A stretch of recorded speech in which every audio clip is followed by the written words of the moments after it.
Magandang araw mga tol, mabilis ang update lang po tayo tungkol sa pahayag ni Bob Arum tungkol kay Naoya Inoue. So wala munang edit mga tol dahil sobrang busy tayo ngayong Pasko. Merry Christmas po nga pala sa lahat.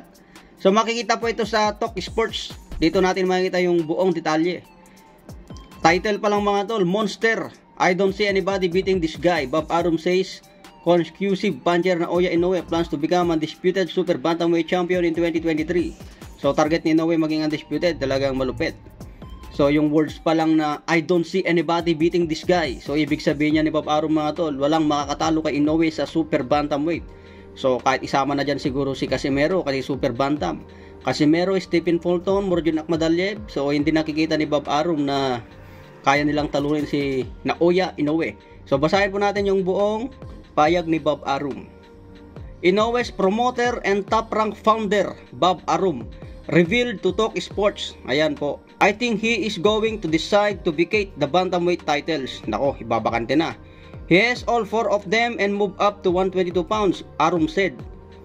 Talagang gusto na ni Bob Arum na ibabakante ni Inoue yung 4 na belt sa bantamweight dahil wala na rin siyang makukuha eh. Kung magdepensa lang ng titulo, wala, nagsasayang lang ng oras. Kaya maganda talaga umakyat ka na lang ng division.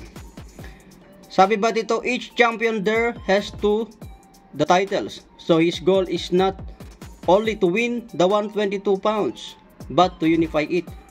So ang ganda ng payag yan ni Bob Arum mga tol.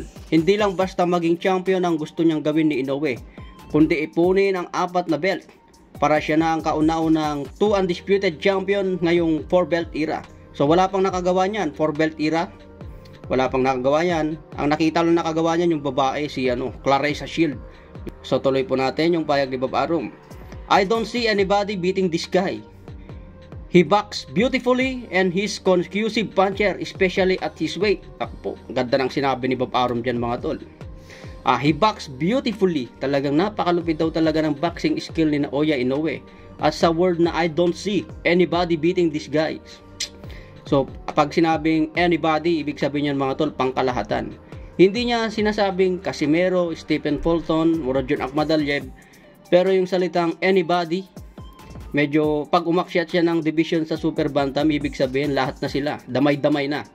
Walang makakatalo kay Inoue. Arum has not found anybody who has been able to threaten Inoue unbeaten record yet.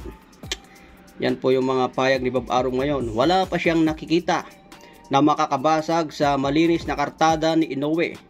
Talagang pound for pound. Inoue's power is undeniable as he has 21 knockouts in his 24 fights so far, but the question is whether his KO ability will carry as far as super bantamweight division, having begun his career at light flyweight. So parang sinasabi dito na madadala daw ba ni Inoue ang power niya sa super bantamweight division. So hindi natin malalaman, kaya malalaman natin yan kapag napalaban na sa super bantam. Sabi po dito ng Talk Sports, the men who will put that to the test are WBC and WBO Super Bantamweight Champion Stephen Fulton, who has professional record 21 wins, 8 KOs, walang talo. Parang sinasabi na si Stephen Fulton lang umano ang makapagbibigay ng challenge kay Naoya Inoue sa Super Bantam. Lalo na ngayon ginawang Super Champion si Naoya Inoue, pwede nang mag-request sa WBO na gawing mandatory agad ni Stephen Fulton. So magantay-antay lang tayo ng mga updates tungkol dyan mga tol. So ano naman ang masasabi ko sa payag ni Bob Arum na I don't see anybody beating this guy. So medyo si Bob Arum dun mga tol Baga si Arum may napatunayan niya bilang promoter of all time. Baga isa yan si Bob Arum sa mga malulupit na promoter sa boxing. So sino naman tayo ngayon na kontrahin yung sinabi niya na I don't see anybody beating this guy.